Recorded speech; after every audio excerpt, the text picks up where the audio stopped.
एक सवाल, अगर आज अभी तुम्हारे अंदर कोई और आ जाए, कोई पुराना, कोई इतना शक्तिशाली कि उसकी एक आवाज से फौजें कांपती थीं, कोई जो 1000 साल पहले जीता था, लड़ता था, जीतता था, तुम क्या करोगे? उसे बाहर निकालना चाहोगे या सुनो पहले कि वो कहना क्या चाहता है? क्योंकि आज मैं तुम्हें एक ऐसी कहानी सुनाता हूं, एक लड़के की जो यही सोचता रहा और जब तक वो फैसला कर पाया तब तक बहुत देर हो चुकी थी। ये कहानी है वेई लियांग की, एक कचरा बीनने वाला, तांग राजवंश का सबसे बेकार इंसान, या ऐसा सब सोचते थे। चांगान, तांग राजवंश, सन 847। सुबह के 4 बज रहे हैं, बाकी लोग सो रहे हैं, वेई लियांग नहीं। वो अपनी टूटी हुई लकड़ी की गाड़ी खींच रहा है। गलियों में, हाथ में एक बड़ा सा कपड़े का थैला, आंखें नीचे, जूतों में छेद। 19 साल, माँ बाप नहीं, घर नहीं, कोई भविष्य नहीं। काम, शहर के अमीर लोगों का कचरा उठाना, टूटा हुआ फर्नीचर, फटी हुई रेशम, बासी खाना। जो उन्हें नहीं चाहिए वो वेई लियांग उठाता है, बेचता है, खाता है। प्रेरणादायक है ना? लेकिन यहाँ एक बात थी वेई लियांग में जो किसी ने नोटिस नहीं की। वो देखता था हर चीज, हर वक्त। कौन से व्यापारी कब माल लाते हैं, कौन से पहरेदार किस वक्त सोते हैं। वेई लियांग ने कभी ये जानकारी चोरी के लिए इस्तेमाल नहीं की। वो बस जानता था, नोट करता था। एक दिन एक बूढ़े व्यापारी ने उसे देखा। लड़के, तुम इतना देखते क्यों हो? तुम तो कचरा उठाते हो। वेई लियांग ने जवाब दिया, कचरा उठाने के लिए भी जानना पड़ता है कि कौन सी चीज असल में कचरा है। व्यापारी चला गया।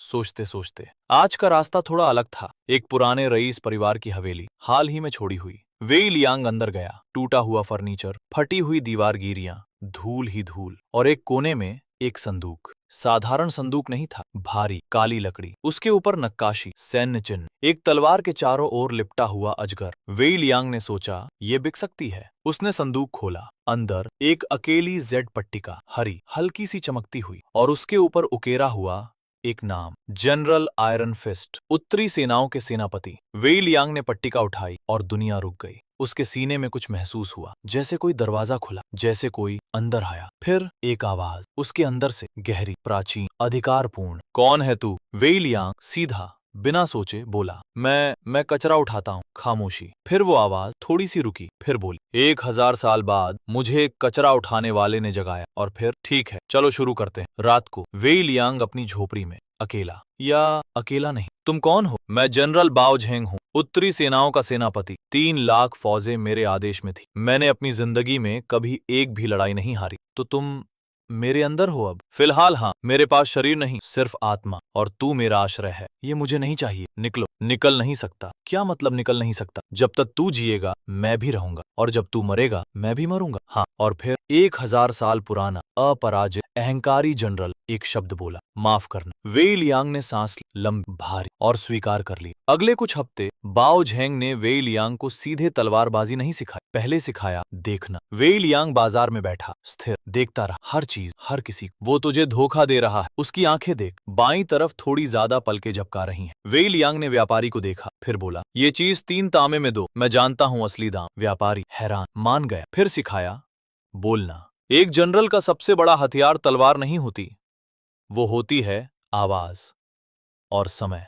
एक दिन एक नशे में धुत रईस ने वेई लियांग को धक्का दिया। रास्ते से हट कचरे वाले। पहले वेई लियांग नीचे देखकर हट जाता, आज रुका। आप नशे में हैं, आपके जूतों पर कीचड़ है, उत्तरी सड़क का। आप 3 दिन से शहर में हैं, और आपके परिवार को शहर में कोई नहीं जानता। रईस का रंग उड़ गया। रास्ते से हट जाता हूं, लेकिन पहले आप मुझसे माफी मांगिए। रईस कांपते हुए माफी मांगी और चला गया। अच्छा था, मैं अंदर से डर गया था। सब डरते हैं, फर्क सिर्फ ये है कि कब दिखाते हैं। वेई लियांग ने अपने हाथ देखे, थोड़े कांप रहे थे। उसने उन्हें रोका, सांस ली, आगे देखा। 3 महीने बाद वही लड़का, वही फटे जूते, लेकिन कुछ अलग था उसके अंदर। वही आंखें, लेकिन अब वो सब देखती थी। एक दिन बाजार में आग लगी। गोदाम में पहले धुआं आया, फिर लपटें। सब भाग रहे थे। अंदर एक बच्चा था, कोई अंदर नहीं जा रहा था। बाईं खिड़की, हवा का रुख पूरब से है, आग अभी दाईं तरफ है। 40 सेकंड का मौका है। वेई लियांग पहले ही चल पड़ा था। 40 सेकंड, 39। अब वेई लियांग ने दरवाजा तोड़ा, अंदर घुसा। धुआं हर तरफ, गर्मी असहनीय, कुछ दिखाई नहीं दे रहा था।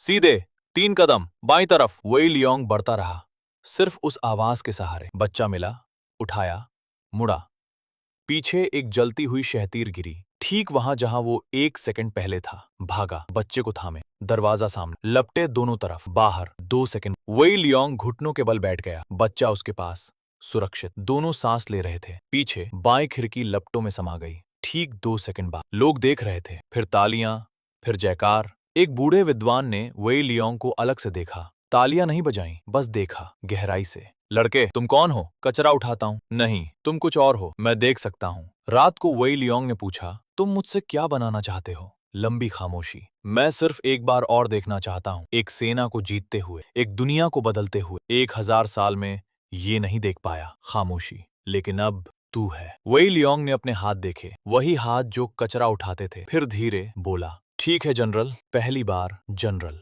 और बाओ झेंग 1000 साल बाद एक चीज महसूस की जो वो भूल चुका था, उम्मीद। तो वापस आता हूं उस सवाल पर, अगर तुम्हारे अंदर कोई आ जाए, कोई 1000 साल पुराना, कोई शक्तिशाली, कोई अहंकारी, तुम क्या करोगे? वही लियोंग ने किया, सुना, देखा, सीखा। और दुनिया को अभी पता नहीं था कि चांगान की गलियों में एक कचरा उठाने वाला लड़का चल रहा है, जिसके अंदर एक जनरल था जो कभी हारा नहीं था। ये थी शुरुआत तिनका शहंशाह की। दुनिया ने सोचा था वो कचरा है, लेकिन कचरा वो होता है जिसे कोई इस्तेमाल न करे, और वेई लियोंग का इस्तेमाल अभी शुरू हुआ था।